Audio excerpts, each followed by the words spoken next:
ஷிவானி என்ன பண்ணுறாங்க, ஸ்கூலில் வந்து இந்த மாதிரி வந்து பாட்டு பாடணும், அதுக்கு ப்ராக்டிஸ் வந்து பண்ணணும் அப்படின்னு சொல்லிட்டு பாட்டு சொல்லித்தாங்கன்னு சொல்லிட்டு கேட்குறாங்க ஜெயா கிட்ட. ஜெயா வந்து எனக்கு வேலை இருக்குது, முக்கியமான வேலை இருக்குது, நாளைக்கு வச்சுட்டு இன்றைக்கி வந்து கேட்குறியே, எனக்கு முக்கியமான வேலை இருக்குன்னு சொல்லிட்டு வெளியே போயிடுறாங்க. அதனால் ஷிவானி என்ன பண்ணுறாங்க, நம்ம பொன்னிக்கிட்ட பாட்டு கற்றுக்குறாங்க. பொன்னி வந்து ப்ரேயர் சாங்கை ரொம்ப அழகாக வந்து சொல்லி கொடுக்குறாங்க. அதனால் வந்து என்ன பண்ணுறாங்க, ஸ்கூலில் பாடி வந்து நம்ம வந்து ஷிவானி வந்து ப்ரைஸஸும் வாங்குறாங்க, எல்லாருமே பாராட்டுறாங்க.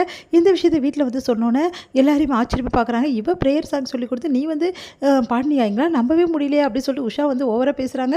உடனே எல்லாருமே வந்து இதெல்லாம் நம்பவே முடியல, எப்படி இதெல்லாம் நடந்தது, இவெல்லாம் அன்றைக்கி ஒரு பாட்டு பாட சொல்லி ஒன்றும் பாடாமல் போயிட்டா, இவெல்லாம் என்ன பண்ண போகிறா, இவ பண்ணி கொடுத்தா உனக்கு இதுவாயிடுச்சு அப்படின்னு சொல்லிட்டு எல்லாருமே ஆச்சரியமாக கேட்குறாங்க. ஜெயாவும் வந்து நக்கலாக பேசுகிறாங்க. இது எல்லாத்தையும் கேட்டு இந்த சக்தி வந்து செமைய டென்ஷன் ஆகிறாரு. உடனே ஜெயக்கிட்ட சக்தி வந்து சொல்கிறாரு, அம்மா பொன்னி மேலே உங்களுக்கு யாருக்கும் நம்பிக்கை இல்லாமல் இருக்கலாம், ஆனால் எனக்கு நம்பிக்கை இருக்குது.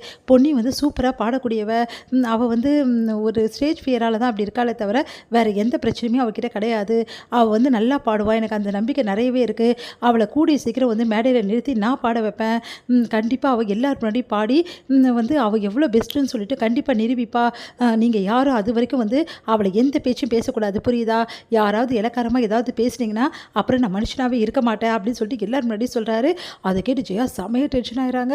உடனே வந்து அப்போது இந்த அம்மாவை ஏற்று பேசுவியா நீ அப்படின்னு சொல்லிட்டு உடனே வந்து உஷா சொல்கிறாங்க, இங்கே பாருங்கள் தேவையில்லாதெல்லாம் பேசாது, நான் ஒன்றும் அம்மாவை ஏற்று பேசல, என்ன உண்மைன்னு சொல்லிட்டு நான் சொல்கிறேன், அவ்வளோதான். அதை புரிஞ்சுக்காது அவங்கவுங்க இஷ்டம் அப்படின்னு சொல்லிட்டு போயிடுறாரு.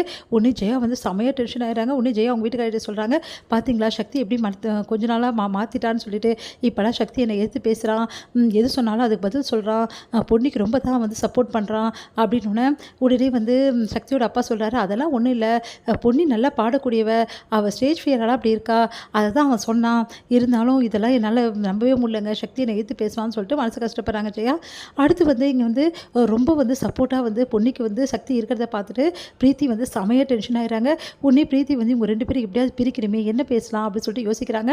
உடனே வந்து நம்ம சக்தி கிட்ட போய் சொல்கிறாங்க, பொன்னிக்கு இதெல்லாம் பிடிக்குமா, நீ பிடிக்கும்னு தெரியாமையே வந்து எல்லா விஷயத்தையும் பண்ணிகிட்டு இருக்க சக்தி, இந்த மாதிரி வந்து எல்லாம் முன்னாடி பாட வைக்கிறது செய்கிறது அதெல்லாம் அவளுக்கு பிடிக்காதுல்ல, அப்புறம் எதுக்கு வம்படியாக நீ பண்ணிகிட்ருக்க அப்படின்னு சொன்னோன்னே, இங்கே பாரு பிரீத்தி, இந்த விஷயத்தை பொறுத்த வரைக்கும் பொன்னி சொல்கிறதோ யார் சொல்கிறதோ நான் கேட்கவே மாட்டேன், பொன்னியை கண்டிப்பாக எல்லாம் முன்னாடி பாட வைப்பேன், இல்லைனா வீட்டில் வந்து எல்லோரும் கிண்டல் பண்ணுறதும் மற்றவங்க எல்லாம் கிண்டல் பண்ணுறதுலேருந்து பொன்னியை காப்பாற்றவே முடியாது, அவள் எனக்கு எவ்வளவோ செஞ்சுருக்கா, அதனால் அவளுக்கு நான் செஞ்சு தான் ஆகணும், அதனால் கண்டிப்பாக வந்து நான் பொன்னியை ஸ்டேஜில் ஏற்றாமல் விடவே மாட்டேன் அப்படின்னு சொல்லிட்டு போகிறாரு. இதை கேட்ட வந்து பிரீத்தி வந்து செமையாக டென்ஷன் ஆகிறாங்க. இது வேலைக்கே ஆகாது, பொன்னிக்கிட்ட தான் பேசணும்னு சொல்லிட்டு பொன்னிக்கிட்ட பேசுகிறாங்க. அப்போ பொன்னி வந்து இது என்ன தப்பு இருக்குது, அவர் சொன்னது கண்டிப்பாக நடக்கும், ஆனால் எனக்கு கொஞ்சம் பயமாக தான் இருக்குது, இருந்தாலும் சக்தி என் கூட இருந்தால் நான் எதையும் சாதிப்பேன், எனக்கு அது நம்பிக்கை இருக்குன்றாங்க. அதை கேட்டு பிரீத்தி செமையாக டென்ஷன் ஆகி என்ன பண்ணுறதுன்னு தெரியாமல் டென்ஷன் ஆகுறாங்க பிரீத்தி. இது முடியுது.